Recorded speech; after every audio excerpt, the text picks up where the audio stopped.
Hi Sakshi, how are you? Hi Pooh, I'm fine. Pooh, કેમ મોડું થયું આજે? મારી દીદીનો ફોન. અરે છોડ, એ બધું છોડ. પણ સાક્ષી, મને બહુ ડર લાગે છે. ડર? પણ શેનો ડર? કાલે સ્કૂલમાં પીટીએમ છે ને? હા તો તને તો ખબર જ છે ને, લાસ્ટ એક્ઝામમાં મને કેટલા ઓછા માર્ક્સ આવ્યા હતા. એટલે રિપોર્ટ કાર્ડ પર મેં મારી જાતે પપ્પાની સાઈન કરી લીધી હતી. હવે કાલે પીટીએમમાં પપ્પાને આ બધું ખબર પડશે તો તો હવે તું શું કરીશ? મને તો કાંઈ જ ખબર નથી પડતી. બહુ ડર લાગે છે. Hi Purna, how are you? I'm fine, auntie. How is your mom and daddy? Even they're doing good. Purna, મેં તારી અને સાક્ષીની વાત સાંભળી. તું એને કહેતી હતી કે તને ડર લાગે છે. ના આંટી, એવું કંઈ નથી. પણ તમને પૂર્ણા, એક વાત કહું, તમારે તમારા પેરેન્ટ્સથી કશું જ છુપાવવું જોઈએ નહીં. ભૂલ તો બધાથી થાય, પણ એ ભૂલની માફી માંગી લેવી જોઈએ, તો આગળ જતા પસ્તાવું ના પડે. હા, પણ આંટી જો આજે નહીં તો કાલે એમને આ વાતની ખબર તો પડશે જ, અને તેમને બહારથી ખબર પડશે તો તેમને વધારે દુઃખ થશે.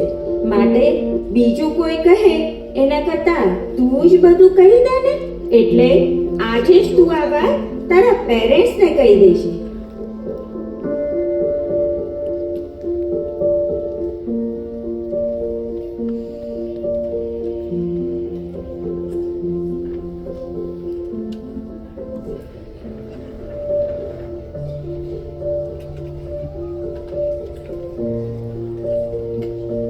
પ્રામાણિકતા એ એક નૈતિક મૂલ્ય છે જે બાળપણમાં જ કેળવવું જોઈએ, અને મહાન ગુણોમાંનો આ એક મોટો ગુણ પણ છે.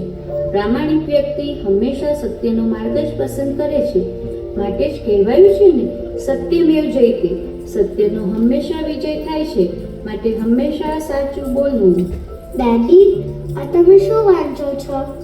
બેટા, હું પ્રમુખ સ્વામી મહારાજનું જીવન ચરિત્ર વાંચી રહી છું.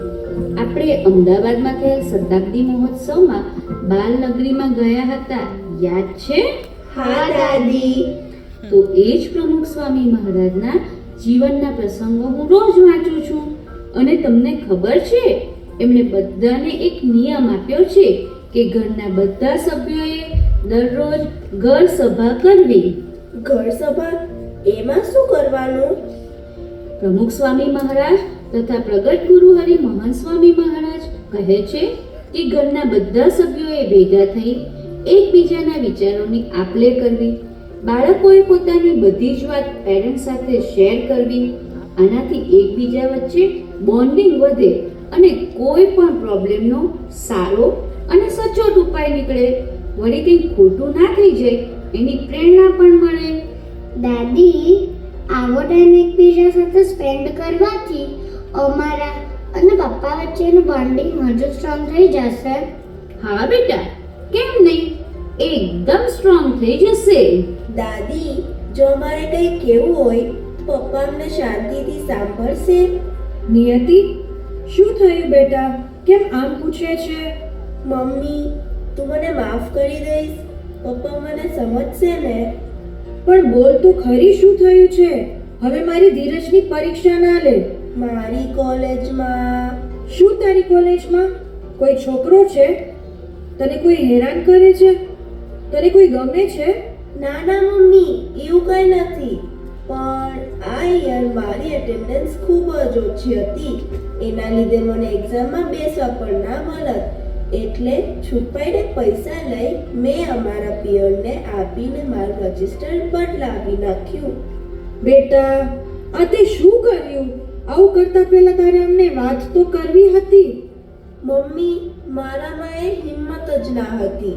પણ હા, દાદીની ઘર સભાની વાત સાંભળીને મારામાં સાચું બોલવાની હિંમત આવી ગઈ. મમ્મી, પપ્પાને આ વાત કરીને એમની પણ માફી માંગી લઈશ. મમ્મી દાદી દીદી મને હું પૂર્ણા બેટા, તું કેમ અટકીને બોલે છે? શું થયું? Actually, even I want to confess. I'm very sorry, mummy. Sorry, દાદી. મને માફ કરજો. મારાથી પણ ભૂલ થઈ ગઈ. મારે રિપોર્ટ કાર્ડ પર પપ્પાની સાઈન ના કરવી જોઈએ. સોરી. દીકરીઓ, વાંક તમારો નથી, પણ તમારા આ મોબાઈલનો છે. વાંક અમારો પણ છે. અમે પેરેન્ટ્સ તમારા મનની વાત ના સમજી શક્યા.